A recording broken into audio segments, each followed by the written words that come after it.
Here in North Lewisburg, let's sing the pizza song together. This village's idea of Restaurant Row is a Subway, and just across the street, hometown favorite Cardinal Pizza. Elmo's been around a while, but not nearly as long as Don Van Zant. Into the air. Into the air. Yeah.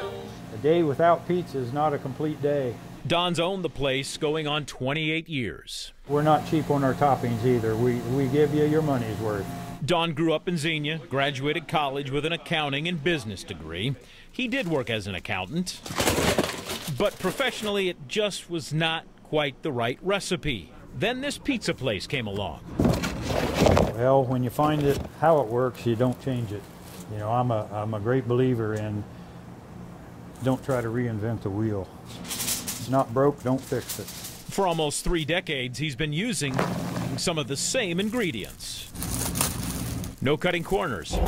And here, the staff still slices their own cheese. Find the way to do it and then just keep doing it that way. Don believes consistency is key. The Italian sub is probably our most popular sub. But then in 2010, they said I had, he called it NASH, non-alcoholic cirrhosis of the liver.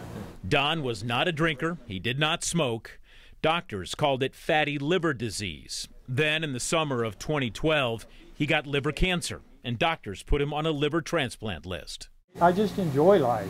But if he did not get a liver, his joy for life, his consistency, as he knew it, was going to end.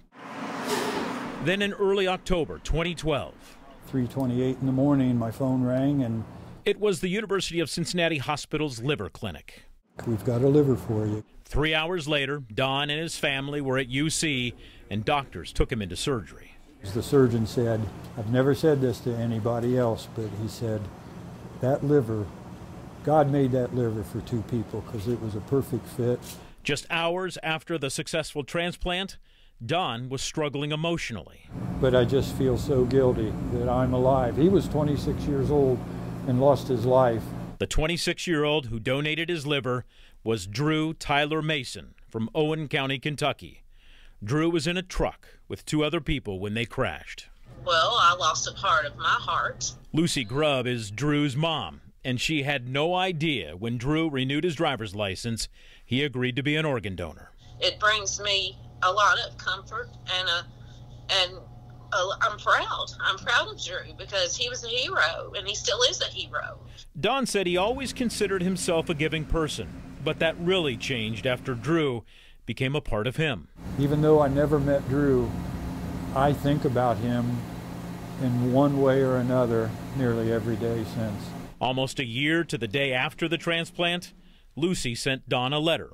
They agreed to meet, and Don and his wife drove to Lucy's home in Kentucky. I got so excited and could hardly contain myself, and I went barreling out of the door. Lucy came down off their porch, met me at the end of the sidewalk. We didn't say a word to each other. We just grabbed each other and just held each other and cried. And we immediately just embraced in a hug that seemed like lasted forever. That day, as they sat in Lucy's house and laughed and cried, Don built up the courage to ask Lucy a question. Would it be all right if we tried to set up a scholarship fund in Drew's name at his high school? And she said, yes, that would be great.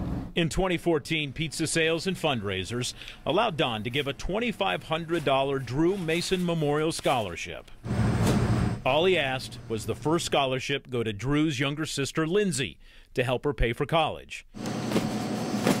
After that, Don started doing 6 $1,000 scholarships every year. And there was a reason Don chose to do 6. There were 6 individuals that received his organs, and then there were 2 people that received his cornea. And with this spring's 6 scholarships, that means Don will have donated $50,000.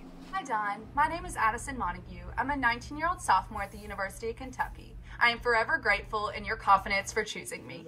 I asked Don if he felt like he's been making a difference. The humble man, now 72 years old, paused before answering. I hope I have. I truly hope I have. But there was no hesitation when I asked Drew's mom. I appreciate Don more than anyone will ever know, more than I can express to him, and what he's done to carry on Drew's memory. I think that's part of his purpose. You're looking at probably the most blessed, luckiest man alive. I've had so much good fortune. He takes nothing for granted. He said every day life is a gift, and when that day comes, I look forward to the day I get to meet Drew. what a joyous meeting that will be, and the stories they will share, how they never knew each other, but their connection, their bond, made a difference.